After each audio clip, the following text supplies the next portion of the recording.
biko Igbo ọ bụ mmadụ bụ ụtọ ụwa eri akwatu ngaji ọkwana ya ụtọ ụmụnna. Aga m eji nwayọọ kọwaa mkpụrụ okwu abụọ akọwatụkwala m ofu na mbụ mana mmadụ bụ ụtọ ụwa.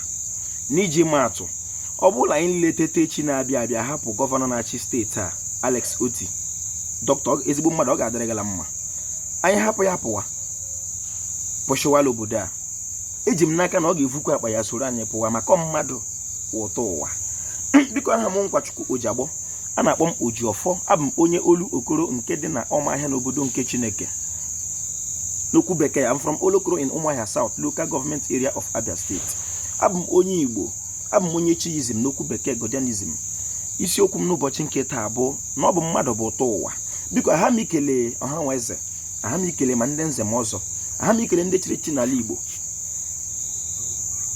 Ekelekwara m ndị dibịa na-agba aja ma ndị na-agba afa ma ndị mgbọrọgwụ ma mkpa akwụkwọ. Ojiọfọ si ihe onye chiri ya zere Igbo mmanụ. Biko ọ mmadụ bụ ụtọ ụwa.